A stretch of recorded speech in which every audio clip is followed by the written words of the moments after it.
Hello, Dean. Welcome to the Virtual Being Summit and to Decentraland. And yeah, very nice to see you. Very impressed by your sartorial elegance. Next time, I'm going to have to be, behind you in the motorcycle as we speed through a cyber highway. Um, so, what I thought. Obviously, I've been an admirer of yours for several years, and you seem to be able to um, be on top of everything. And that, as a reader, I've noticed over the last 6, 7 months, the kind of the way in which you've managed to, whilst still pushing forward on games, also taking a look at NFTs, also taking a look at decentralized metaverses. And I'm just curious, as you've been making that addition to your beat, how you kind of think about the world of NFTs and how it's affecting and digital ownership and how it's affecting the video game world. hmm Okay. Well, I always like the argument that people have made about NFTs as uh, the key to tying different worlds together. Because if you can establish unique ownership and authenticity for an item, and you buy an item inside one virtual world, you're no longer just sort of renting things from whoever is hosting something like an MMO or a multiplayer game. You're actually taking ownership of it and being able to take it anywhere you go. So if you exit that world, or if that world shuts down, you don't lose all your stuff. You still get to keep everything that you've purchased.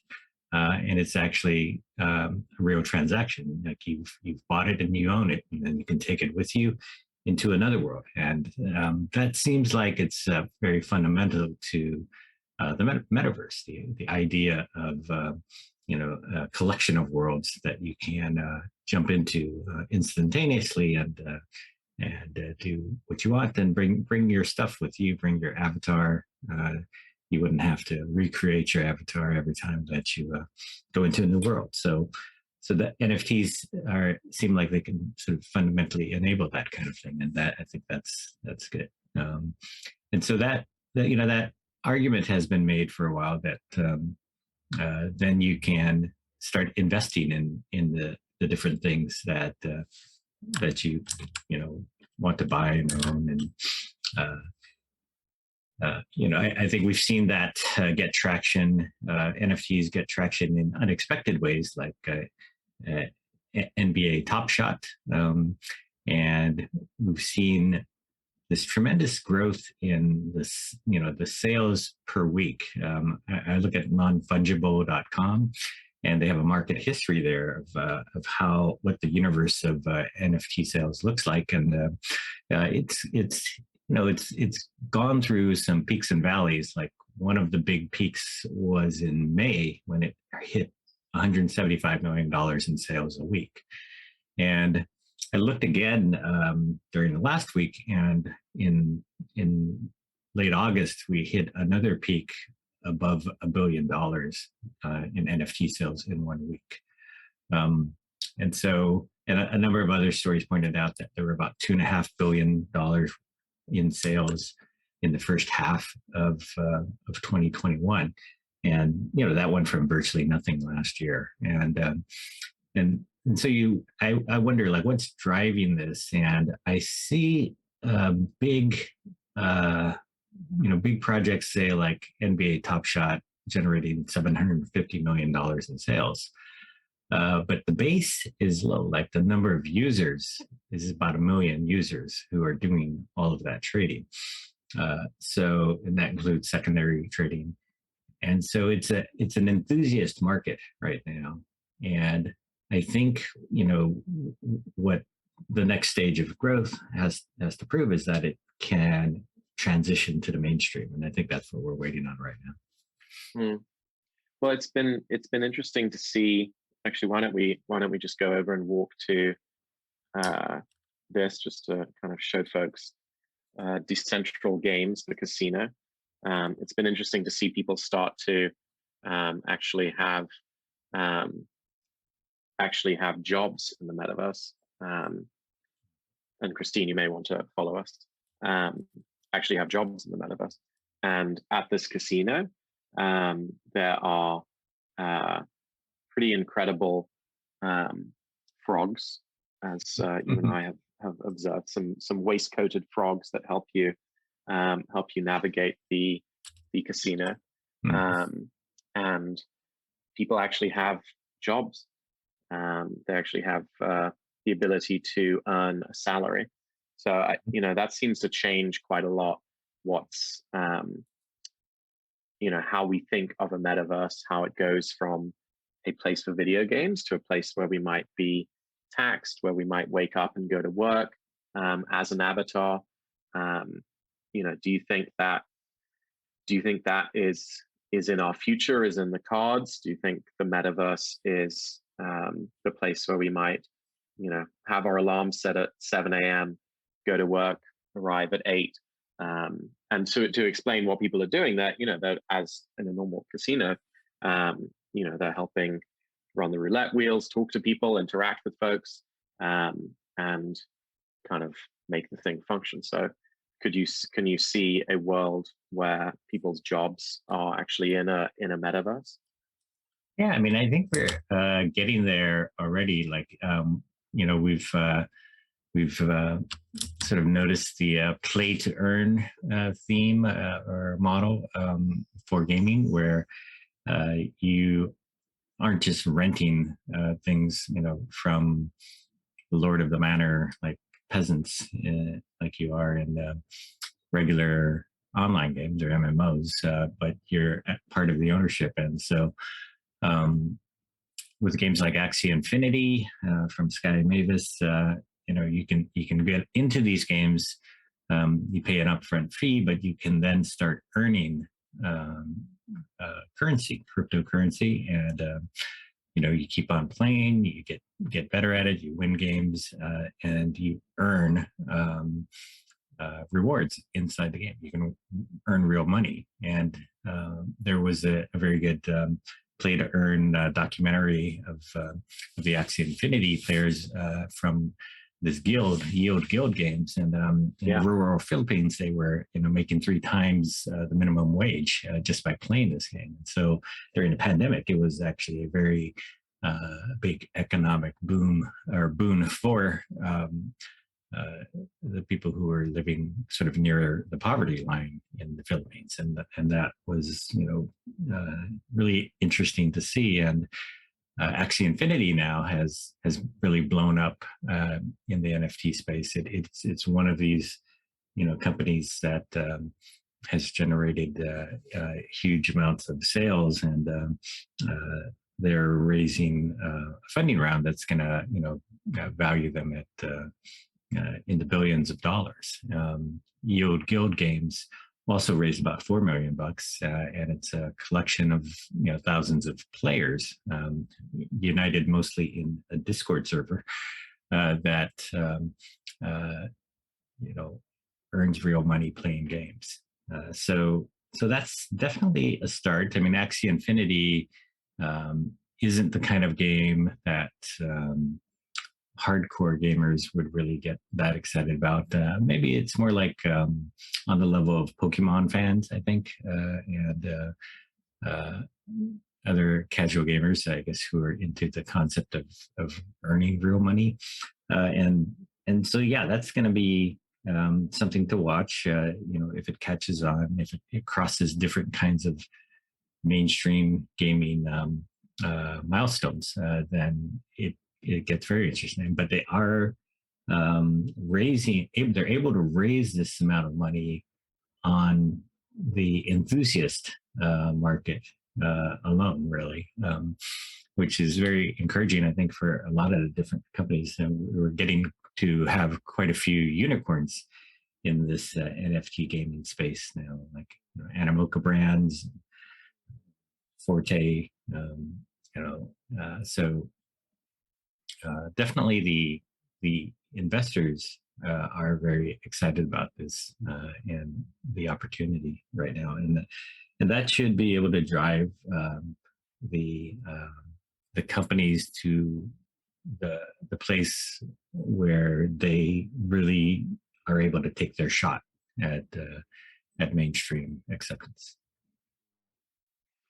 So the big question for me is somebody who um, has been more comfortable in centralized worlds because of the idea of creativity, that you Mm-hmm. need kind of a central creative to Mm-hmm. do a great job. Um, I've sort of been surprised how quickly the decentralized groups are creating really high quality work, high creative quality. So, what do we think? I mean, for me, I'm watching Fortnite and Apple fight, but it seems as though the next fight will be between the decentralized metaverses that, are obviously they're very furry, these axes, but they're Mm-hmm. like a furry Trojan horse for quite Mm-hmm. a fierce ideology, which is about deconstructing companies and the sort of corporate state, if you like. So, what if we're 30 years in the future, Dean, and we're talking just about the metaverse, not necessarily about uh, a decentralized Instagram, a decentralized Facebook, but just about the metaverse. Yeah. What do you see coming? Do you think the centralized metaverses will ultimately always be able to beat the decentralized because they're able to create um, a better experience, high control, or is the metaverse something that is uniquely suited to decentralization and democracy, so that people can actually vote on what's happening in Decentraland, for example, where we are. People vote on changes to the kind of computer constitution. People vote on how the world is going to be run and managed. Whereas obviously in Fortnite we don't get a vote. Which of those two paths right now? Decentralized is a growing fraction, Yeah. but which of those two paths do you see being most effective for the metaverse? And can they exist side by side? Is there going to be a decentralized metaverse and a centralized metaverse? And how do we see it playing out? Yeah. Well, I had the fortune to interview Brendan Green, who's really kind of outside this space, but he's the creator of the battle royale mode that we've all gotten used to in Right. games like PUBG, PlayerUnknown's Battlegrounds, and Call of Duty Warzone and Fortnite. And he just unveiled a new project called Artemis, where um, he plans to build massive worlds over the next 5 years or so. And um, he has, one version, the ultimate version of it, he hopes will be Earth sized with like a radius of 6,000 kilometers to the world. And that's insane as far as trying to get human designers to create all of that. But he pointed out that the levers that he now has to choose from include human designers, machine learning, which can procedurally generate things, and then user generated content. And somewhere you have to decide what's my balance of that going to be. And you set it up so that the users can create their content like they do in places like Roblox. And in that kind of world, it's logical that the users should have more say. The decentralization of the governance of the world, is really spread out. And I think there's potential for that. We have companies say like Rally has switched their sort of token based reward world to decentralized management. Yield Guild Games has been talking about how they are in the process of switching to decentralized government as well. And I think it can be very important. when there are centralized entities that can stand in the way. And I think we see that from the news headlines, just about every week, where, the banks are worried about something related to cryptocurrency, and so they block it, right? And then OnlyFans, has to deal with the fact that its payment processors don't want to process anything related to pornographic content, and so they try to block it and drop it. And if you have peer-to-peer decentralized control over these worlds or these entities, then you can get around that kind of problem. So so I do think that maybe it's not the one and only model, and that maybe if you focused on the human designer part of the levers that you can pull, then you probably don't need a decentralization, right? But if you do want to be sort of more inclusive about like how the world is going to be and how it's going to look, then I think that with more user generated content and with a lot more machine learning as well, then you can consider decentralization as the way to go. That's super interesting. I hadn't thought of that. Just you're right. The whole work of building these worlds, and how we compensate people for helping us build them, I think is super interesting and super strange as well. So, how has it been for you as a journalist? Because I mean, none of us a year ago were talking about a lot of these things. How has it been for you covering this and trying to tease out, is this a huge trend or is it not? Well, it's always good to apply the right amount of skepticism to any brand new technology. I think the question that is very difficult to wrap your head around right now is whether this NFT gaming wave is something that's going to get the game industry's feet wet, or it's going to be a tidal wave. And I hear things from people who are very interested in it, very early, back in the March days or so, at sort of one of the heydays of Clubhouse. Gabe Layden was in a room, and he's the founder of Machine Zone and MZ, and he was talking about how this whole NFT gaming phenomenon reminded him of the early days of free to play and the App Store and mobile games. And Machine Zone took advantage of that and generated billions of dollars in sales. And so when you hear someone like Gabe say that, then you start paying attention more. It's like, why does someone like that think that we have such an opportunity before us right now? And so you sort of temper that against the fact that there are a lot of people who are skeptical because of all the past few years worth of cryptocurrency scams that we've had.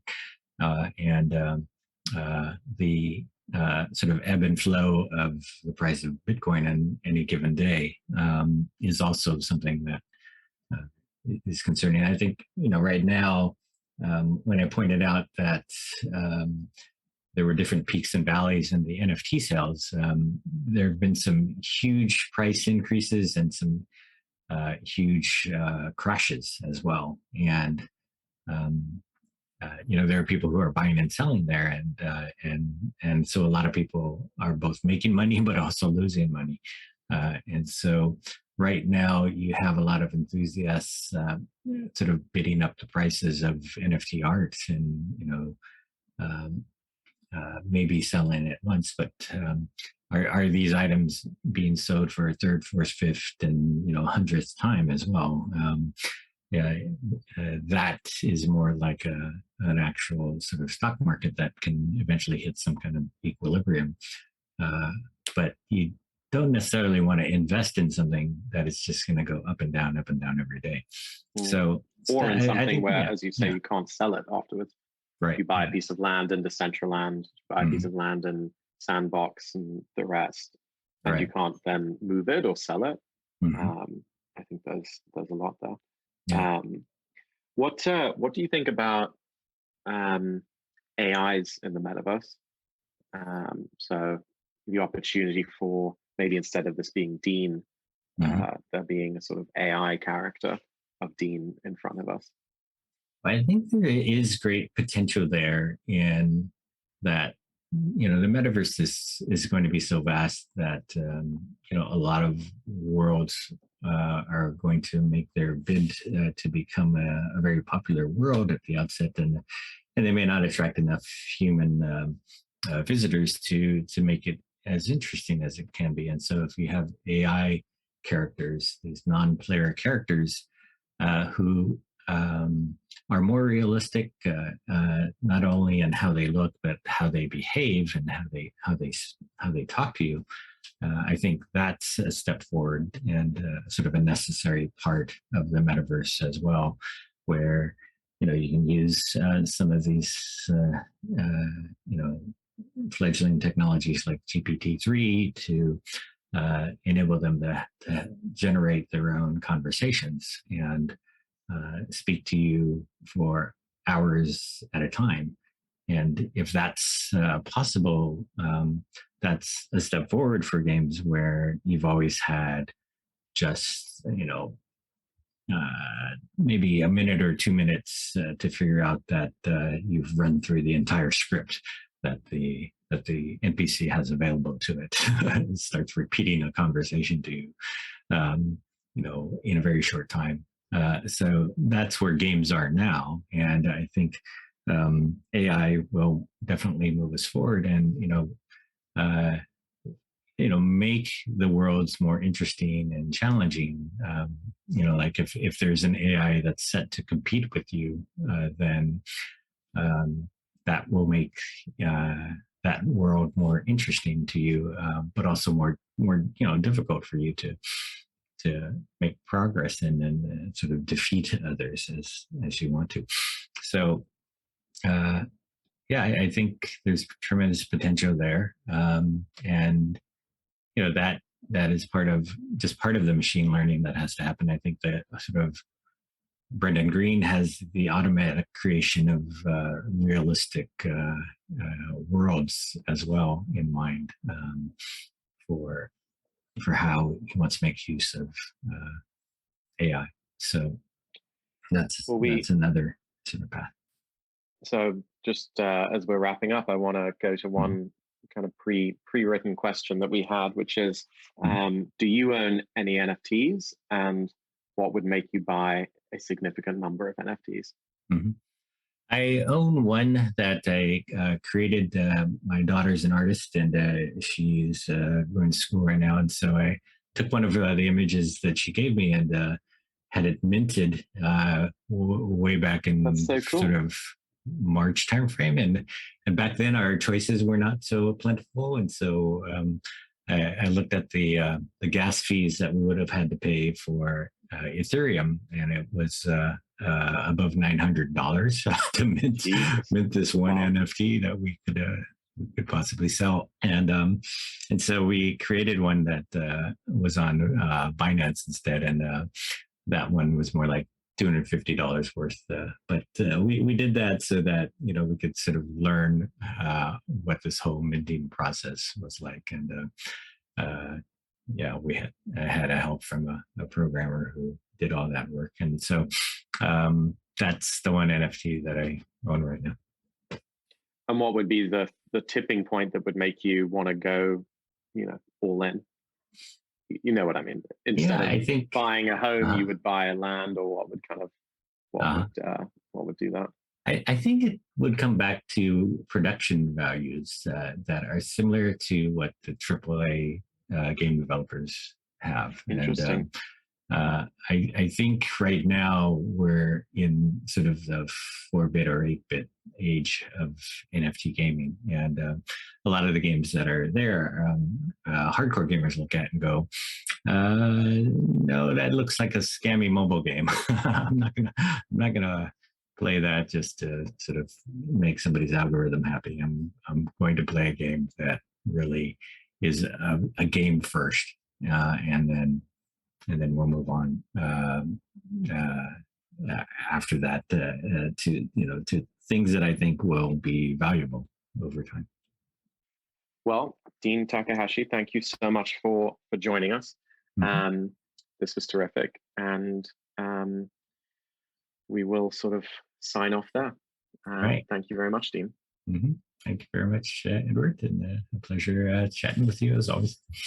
All right, speak soon, man. Thank you All so right. much. Thanks.